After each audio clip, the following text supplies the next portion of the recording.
भैया अभिनवानंद जी जिनको हम लोग प्यार से मोनू भैया कहते हैं, अब गुरुमंच खोल विराजमान होने जा रहे हैं।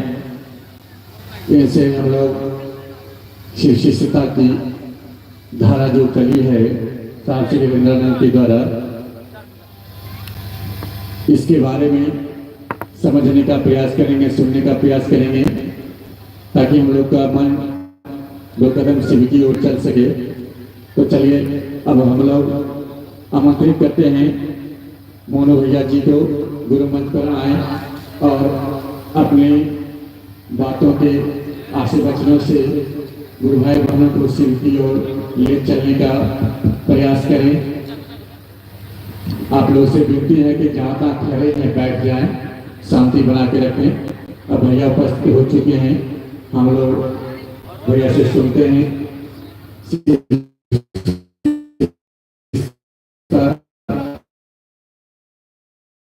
हम लोग को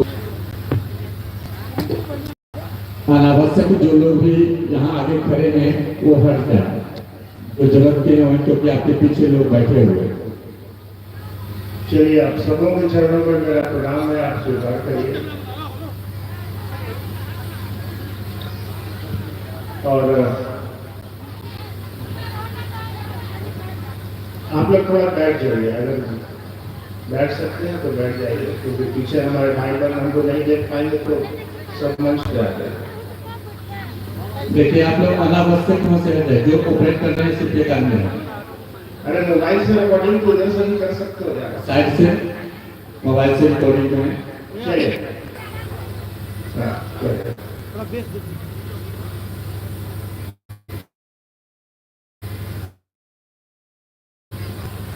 अभी मैं रास्ते से आ रहा था तो देख रहा था मेरी माएँ बहनें, गुरु बहनें, गुरु भाई सब लोग ट्रैक्टर पे आ रहे थे और बड़े मजे से अपने महादेव का गीत गाते हुए,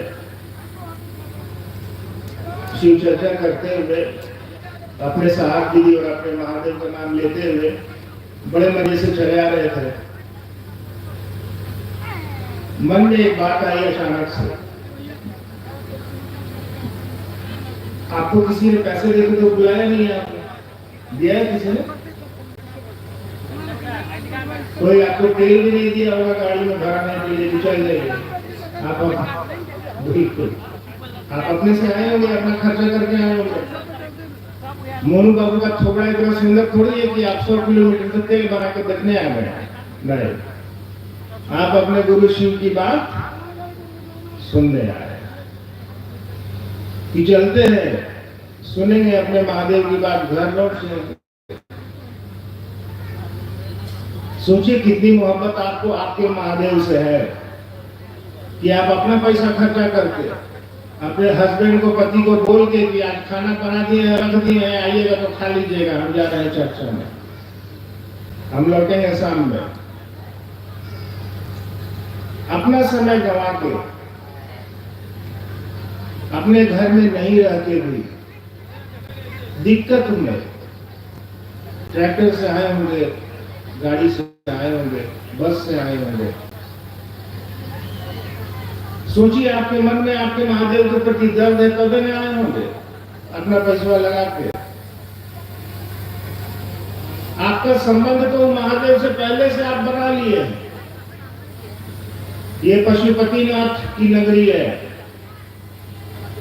आपके राष्ट्रीय देवता ही शिव है, और जिस देश के राष्ट्रीय देवता शिव हो, उस देश के लोगों को शिव के बारे में समझाना तो मूर्खता है।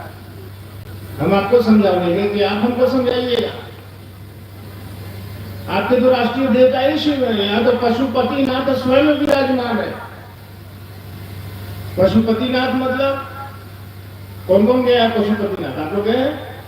आप लोग गए? जरा सभी लोग। चलिए,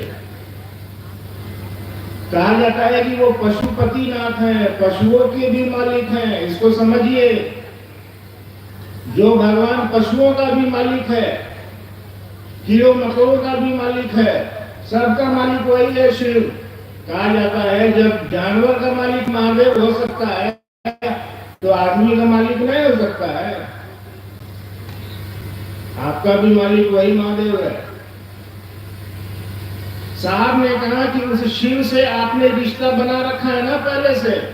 बचपन में माया कहती थी ना कि चंदा मामा सबके मामा और शिव घर घर के बाबा। बच्चे बाबा किसको कहते हैं? घर में देखिए आप अपने सब बच्चे लोग दादाजी को बाबा बाबा बाबा बाबा कहकर पीछे दौड़ते रहता है। यानी बाबा मतलब जो पूरे परिवार को बड़ा स्नेह से बड़ा प्रेम से लेके चलता है परिवार को। बाबा तो बच्चे उसी को कहते हैं। यानी एक रिश्ता हमने और आपने बाबा का पहले से बना रखा है। साहब ने कहा कि वो महादेव तो बाबा है, उसे रिश्ता तो बनले है यार। उससे सब कुछ तो हम और आप मांगिए लेते हैं, धन संपत्ति वैभव संपदा संतान सुख सब वो शिव दे देता है। ये सब लेने के बाद अगर हमको हम और आप थोड़ा सा ज्ञान भी मांगने लीजिए महादेव से, क्या कि ज्ञानवान नहीं मांगिएगा ना तो यही सब चीज आपको बर्बाद कर देगा। रावण की कहानी सुने ना हम लोग। रावण ने शिव से त्रैलोक की शक्ति ले ली। बहुत ताकतवर आदमी था रावण, बहुत पढ़ा लिखा, बहुत पंडित, सोने की लंका थी उसके पास, जैसा कहानियां कहती हैं, बहुत ताकतवर था। लेकिन कहां गलती हो गया रावण से? महादेव से उसने त्रैलोक की शक्ति तो ले ली, ताकत तो महादेव से मांग लिया, ताकतवा को चलाने का ज्ञान ही नहीं मांगा, मामला फंस गया। रावण का क्या असर हुआ ये तो आप भी जानते हैं, हम भी जानते हैं। इतना ताकत रहने के बावजूद भी ज्ञान नहीं होगा तो यही होगा। अरे बिजली का ज्ञान है आपको तब ना आप इससे रोशनी ले रहे हैं, माइक में डाल के आवाज ले रहे हैं, फ्रिज में डाल के ठंडापन ले रहे हैं, हीटर में डाल के गर्मी ले रहे हैं। ज्ञान है बिजली को कैसे इस्तेमाल करना है तब है ना। हम आपको बोलेंगे कि बिजली का तारवा को छुइए तो जरा छुइएगा, नहीं छुइएगा। काहे नहीं छुइएगा? आपको बुझाता है कि छुएंगे तो मारेंगे झटका, मर सकते हैं। ठीक वैसे ही शिव से सारा कुछ हम और आपको ले लेते हैं। थोड़ा सा ज्ञान भी मांग लीजिए। ज्ञान नहीं मांगिएगा तो मामला फंस जाएगा। हमारी आपकी स्थिति खराब हो रही है और बद से बदतर होती चली जाएगी। भर्तृहरि की पंक्ति को याद करिए, भोगा न भुक्ता वयमेव भुक्ता, कृष्णा न जीर्णा वयमेव जीर्णा। यानी भोग की चीजों को हम और आप भोग नहीं पाते, उसी में सदा भुक्त हो जाते हैं, वही हमको आपको भोगने लगता है। आप चप्पल खरीदते हैं अपने फायदा के लिए, अब चप्पल में हमको आपको भोगना है। बैठे हुए इसी चर्चा में याद में चप्पलवा आ रहा है, चप्पलवा को गायब तो नहीं कर दी। अब मेरा भी यही हाल है। देखिए मैं जूता खोल के आया बगल में, अब मैं हम बैठे इसी चर्चा में आपके साथ, मेरे दिमाग में कभी जूता घूम रहा है तो गायब कर दिया क्या?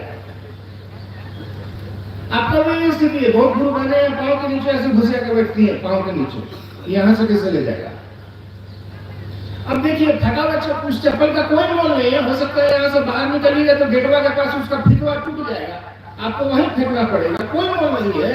लेकिन बल्कि शिव चर्चा में वो चप्पलवा दिमाग में घूम रहा है। देखिए बिना ज्ञान के क्या हो रहा है। बैठे हैं शिव चर्चा में, याद आ रहा है कि अरे बाप रे बाप, घर में पर्दावा को बाहर छोड़ दिए, कहीं को घिस के लेके भाग गया। कौन? घर बनाया अपने फायदे के लिए, चप्पल खरीदे अपने फायदे के लिए, लेकिन चप्पल में हमको आपको भोगना शुरू कर दिया। अब हमारा आपका मन शिव की तरफ नहीं जा रहा है, हमारा आपका मन संसार की चीजों की तरफ चला जाता है। साहब ने कहा शिव से थोड़ा सा ज्ञान लो। कहा जाता है शिव के बारे में, तुम त्रिभुवन गुरु वेद बखाना, तुम तीनों लोगों के गुरु हो, इसीलिए वेद ऐसा कहते हैं। वंदे बोधमयम नित्यम गुरु शंकर रूपिणम। गुरु कैसा हो तो शंकर के जैसा। जब भाई जी शंकर के जैसा कब ढूंढिएगा? जब शंकर नहीं मौजूद होगा तब ना। अरे और देवी देवताओं का जन्म का दिन मनाते हैं, रामनवमी मना लेते हैं, जन्माष्टमी मना लेते हैं। हम और आप अपना भी जन्मदिन मनाते हैं।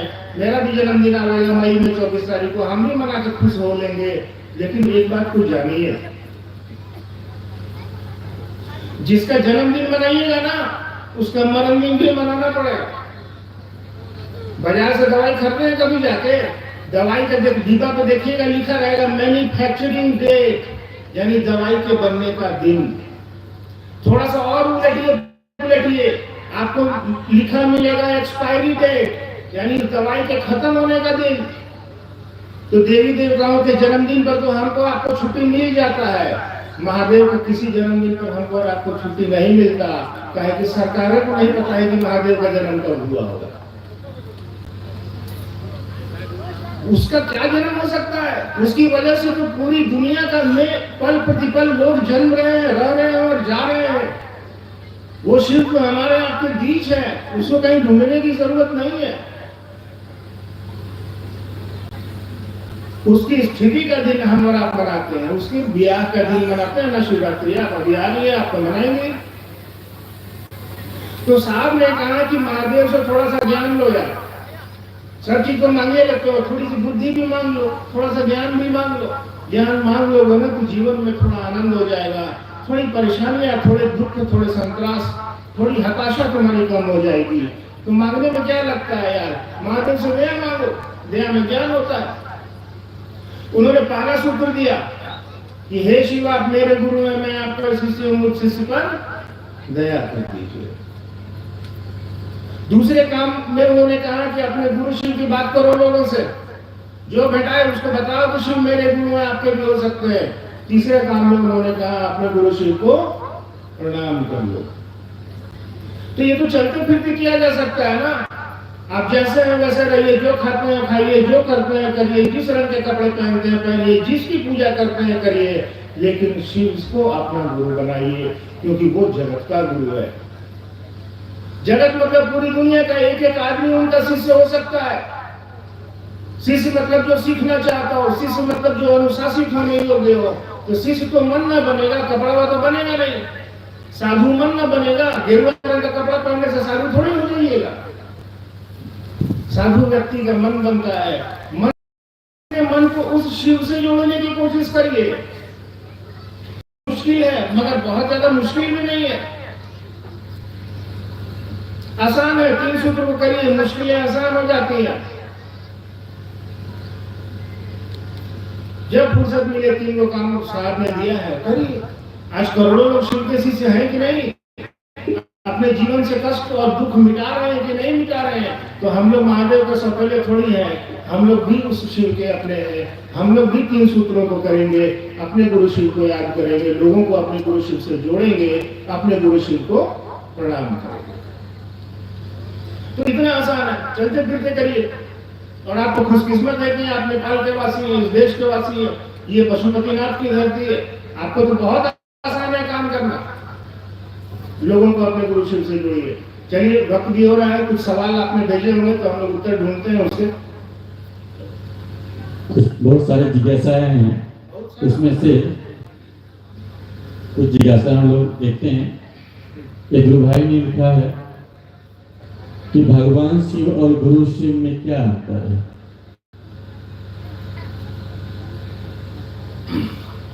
आपने जिज्ञासा सुनी, भगवान शिव और गुरु शिव में क्या अंतर?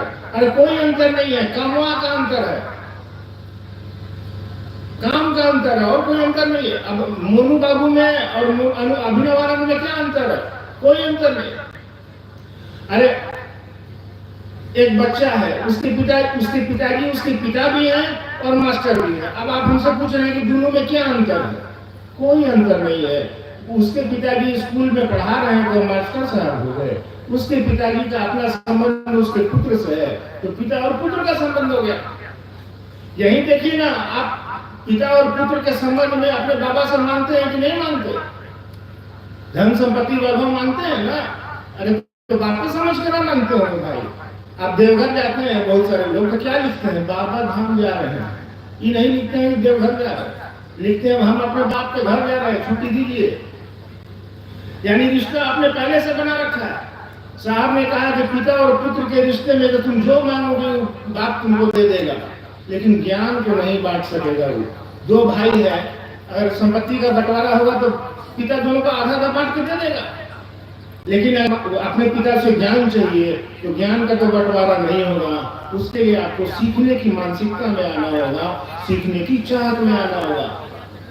तो वो शिव तो भगवान है, भगवान के रूप में वो सबके हैं, लेकिन वो भगवान आपको ज्ञान नहीं दे सकते।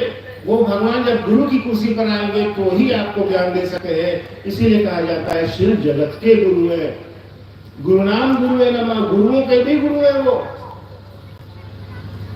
तो काम का अंतर है, शिव नाम के ही नहीं काम के भी गुरु है। शिव तो है लेकिन वो शिव ज्ञान देने का भी काम करते हैं। कहा जाता है ज्ञान निक्षेप तू शंकरा, तुम ज्ञान देते हो इसीलिए शंकर हो। तो वो शिव तो एक है, उनका काम है ज्ञान देना, तो आपको ज्ञान देने की कोशिश करनी चाहिए, बाकी कोई अंतर नहीं। चलो एक भाई साहब कहते हैं शिव चर्चा क्या है, शिव चर्चा का महत्व क्या है? ये तो आप करिएगा तब बुझाएगा। अब आपको प्यास लगी है, हम पानी के बारे में 4 घंटा यहाँ से भाषण देंगे तो आप करिएगा ना कीजिएगा हमको कि हमको प्यास लगा है, मुन्नू बाबू भाषण दे रहे। आप शिव चर्चा करिए। शिव चर्चा किस भाव से करना है? ऐसा नहीं कि शिव चर्चा में बकर बकर करना है। शिव चर्चा तो हमसे आपसे ज्यादा बढ़िया टेम्पू में माइक लगा दीजिएगा तो वो करेगा, 24 घंटा करेगा शिव चर्चा, उसमें कैसे लगा दीजिए, आपसे बढ़िया शिव चर्चा करेगा। लेकिन वो तो महादेव नहीं होगा, लेकिन वो तो शिव से नहीं होगा। शिव से कौन होगा? हमारा और आपका मन होगा। अपने मन में इस भाव को रखिए कि हम शिव के शिष्य हैं, मेरा काम है लोगों को अपने गुरु शिव से जोड़ना। इस भाव से शिव चर्चा करिएगा तो सचमुच में आपके दुख, आपकी परेशानियां, आपकी तकलीफ कम होंगे। आपका मन इस बात को अनुभूत करेगा कि शिव चर्चा ही नहीं, बहुत कमाई की चीज है ये, अपने गुरु शिव से जुड़ने की विधा है। चलिए रमेश गुरु भाई कहीं से लिखते हैं सांस को अगर नमः शिवाय से प्रणाम करते हैं, क्या माला से 108 बार करना जरूरी है? यार देखिए, अब आपको जानती कष्ट है तो एक आध माला करना चाहिए। कुछ भी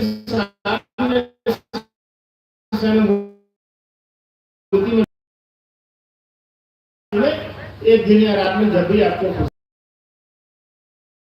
करना चाहिए। वैसे अगर नहीं मिलती तो आप श्वास पर कर सकते हैं। श्वास पर श्वास प्रणाम कैसे करना है? सोचना है इस बात को। श्वास की दो ही स्थितियां है ना, एक अंदर जाएगी, एक बाहर आएगी। तो जो अंदर जा रही है, जब आप आराम कर रहे हैं लेटे हुए, तो सोचिए कि नमः अंदर जा रहा है, शिवाय बाहर जा रहा है। सांसों की माला सबसे अच्छी माला इसलिए कही जाती है कि कोई आपको इसमें कुछ करने की जरूरत नहीं है कि माला घुमाना है, मन ही मन इस बात को सोचना है कि नमः अंदर जा रहा है सामान्य गति पर। अब किसी आदमी का है 4 किलोमीटर दौड़ा दीजिए, कांपने लगेगा, अब उसको कहिए कि नमः शिवाय करो, 5 दिन में नहीं कर पाएगा। तो सांसों की सामान्य गति, जब सामान्य गति है, जब आप सोने जा रहे हैं या बैठे हुए हैं एकदम सामान्य रूप से, तो इस बात को सोचिए कि नमः अंदर जा रहा है, शिवाय बाहर आ रहा है। श्वास पर श्वास आप प्रणाम कर सकते हैं, कोई दिक्कत नहीं। सांसों की माला पर सिंदूर में पी करना। अब जिसके पास हाथ नहीं है वो माला कैसे करेगा भाई जी? नहीं कर पाएगा। अब मैं अपने दाहिने हाथ से लिख नहीं पाता हूँ, मुझे चोट है दाहिने हाथ में। अब हमको कहिएगा माला करने, एकदम दाहिने हाथ से माला कर ही नहीं पाएंगे, मेरे दाहिने हाथ से खा भी नहीं पाता। तो जिसके पास हाथ नहीं है भैया, किस्मत उसकी भी होती है, वो भी उस शिव का होने का अधिकार रखता है। इसलिए शिव को प्रणाम करने के लिए सांसों की माला दी गई है। आप श्वासों की माला पर अपने गुरु शिव को प्रणाम कर सकते हैं, कोई दिक्कत नहीं। ये गुरु भाई पूछते हैं अध्यात्म और धर्म में क्या संबंध है? अभी तो गुरु भाई बोले थे, एक बात समझिए, आपका धर्म ही है आध्यात्मिक होना। आप सवाल को उल्टा पूछे, आपका धर्म ही है आध्यात्मिक होना। आपका धर्म ही है कि उस शिव ने आपको भेजा है तो आपको शिव की तरफ चलना है। वो तो हमारे आपके पास बुद्धि है तो हम आप जगत की तरफ चलने लगते हैं। अपनी चीजों में अध्यात्म को शामिल करिए, अपनी चीजों में उस शिव को शामिल करिए, अपनी चीजों में अपने दैनिक जीवन में सार के दिए हुए 3 सूत्रों को शामिल करिए। आप धीरे धीरे आध्यात्मिक हो जाएंगे। आध्यात्मिक होना मतलब क्या होना? इस बात को जानना कि इस धरती पर जो आए हैं ना हम और आप, काहे के लिए आए हैं भाई? क्या करने के लिए आए हैं हम और आप? खाली आए हैं धरती पर रहने, खाने और चले जाने के लिए। इतना तो कुत्ता भी करता है और उतना मोनू बाबू भी करते हैं। कुत्ता भी धरती पर आता है, पैदा होता है, रहता है, रोटी खाता है और चला जाता है। मोनू बाबू भी तो यही काम कर रहे हैं, आए हैं, रहे हैं, रोटी खाएंगे या चल जाएंगे। तो फिर आदमी में, मोनू बाबू में और कुत्ता में फर्क क्या रहा? अरे भाई, हम वो शिव की तरफ नहीं चल सकता। हम और आप शिव की तरफ चल सकते हैं। उस शिव ने इतना सौभाग्य हमको और आपको दिया है। धन भाग मानुष तन पावा, ये जो मनुष्य का तन है, बहुत कुछ बढ़िया किया है आपने पिछले जन्म में, तब आपको मिला है। तो इसका सदुपयोग करिए, अपने इस मन को, अपने इस तन को शिव की तरफ ले चलने की कोशिश करिए। तन का तो छोड़ दीजिए, तन तो जाएगा ही नहीं। हमारा और आपका शरीर तो मंदिरों में चला जाता है। मंदिर में जाइए जरूर, लेकिन अपने मन को उस मंदिर में लेके जाइए। सिर्फ शरीर को ले जाने से कुछ नहीं होगा। अपने मन को उस शिव से जोड़ने की कोशिश करिए। अपने मन में उन 3 सूत्रों की जो उतारने की कोशिश करिए। धीरे धीरे आपका मन आध्यात्मिक हो जाएगा। आप आध्यात्मिक होइएगा तो आपके अगल बगल के लोग आध्यात्मिक हो जाएंगे। समाज से समष्टि, समष्टि मतलब दुनिया, समाज धीरे धीरे आध्यात्मिक होगा, दुनिया आध्यात्मिक हो जाएगी, बहुत खूबसूरत हो जाएगी। और हम और आप तो पैदाइशी खूबसूरत लोग हैं, पैदाइशी अच्छे लोग हैं। हम और आप पैदाइशी बुद्ध हैं, लेकिन हमको और आपको शिव के शरण में चलना होगा। एकमात्र यही उपाय है। तो चलिए ना शिव की तरफ, क्या लगता है? 3 सूत्रों को करिए, बहुत अच्छी चीजें हैं ये। कौन नहीं चाहता कि हमारी आपकी परेशानी कुछ कम हो जाए? कम परीक्षा, सारी चिंताओं को छोड़िए, परीक्षा करिए एक दिन अपने कि हम कष्ट में है, सरकार थोड़ी दया कर दीजिए हम पर, थोड़ी दया न करिएगा। और करके देखिए, अपने गुरु शिव से दया की जाती है, आपके कष्ट दूर होते हैं। तबे ना आज साहब ने शुरू किया वर्षों पहले, और आज करोड़ों लोग देश और विदेश में शिव के शिष्य होते चले जा रहे हैं। तो कुछ मिल रहा होगा तभी ना हो रहा होगा। भाई यहाँ भी हजारों लोग बैठे हुए हैं। मैंने तो कहा कि आपको किसी ने पैसा देकर तो नहीं बुलाया, लेकिन आप अपना पैसा लगा के आए हैं। इसलिए नहीं लगा के आया, इसलिए लगा के आए हैं कि चलते हैं हम भी अपने गुरु शिव की बात सुनेंगे। अरे गोड़वा तो दर्द सबका करता है, मेरा भी घुटना दर्द कर रहा था अभी हम बैठे हुए थे घर में। तो लेकिन मन सोचा कि यार महादेव का बात सुनेंगे, महादेव का बात करेंगे, थोड़ा हो सकता है दर्द कम हो जाए। कहे कि दर्द तो मैंने ना मुझे पूछता है भाई मेरा दर्द हो रहा है। अपने मन में शिव की बात डालिएगा तो थोड़ा आनंद की स्थिति में आइएगा। गुरु भाई विमल मिश्र महोत्तरी नेपाल कहते हैं, क्या ईर्ष्या, घृणा, अहंकार से रहित प्रेम की अभिव्यक्ति हो सकती है? देखिए यार, इस बात को समझिए कि घृणा, ईर्ष्या, अहंकार ये भी इस जगत का एक हिस्सा है ना। लेकिन कोशिश करिए, अगर आप प्रेम की अभिव्यक्ति, प्रेम की तो अभिव्यक्ति हो ही नहीं सकती ना, क्या अभिव्यक्ति करिएगा? ये तो महसूस करने की चीज है। महसूस करिए। आप किसी अपने घर में देखिए ना, आप पति से प्रेम करती है, पति आपसे प्रेम करते हैं, आप अपने पिता से प्रेम करते हैं। इसको कभी कोई कहे कि बताइए कैसे करते हैं, तो आप बता पाइएगा? ये तो समझ से समझ की चीज है, ये तो अनुभूत करने की, महसूस करने की चीज है। ये तो दिल से दिल का रिश्ता है, इसको तो किताबों में नहीं उतारा जा सकता। लेकिन हाँ, अगर आप किसी से प्रेम करते हैं और मंच पर यहाँ से अच्छी अच्छी बात बोल रहे हैं, प्रेम की बात बोल रहे हैं, नीचे उतर के किसी को गाली दे रहे हैं, तो ये तो गलत है। तब ये नहीं कहा जा सकता है कि आप किसी से प्रेम करते हैं। प्रेमी तो जिससे भी प्रेम करेगा वो तो उसमें घुल जाता है। ईश्वर से प्रेम करेगा तो उसके दिलो दिमाग पर वो शिव छा जाएंगे, दूसरा कुछ दिखेगा ही नहीं, वो बोल ही नहीं पाएगा। उस गाने की तरह हो जाएगा कि तुम सामने बैठी रहो और मैं तुम्हें देखता रहूं, कुछ मुझे नहीं चाहिए तुमसे। प्रेम में तो अपना चीज दिया जाता है, प्रेम में तो सुख दिया जाता है, अगला का दुख लिया जाता है। मेरे सुख सब तेरे और तेरे दुख सब मेरे। तो आप प्रेम करते हैं, लेकिन अभिव्यक्ति अगर घृणा की कर रहे हैं तो आप प्रेम नहीं कर रहे हैं, आप व्यापार कर रहे हैं।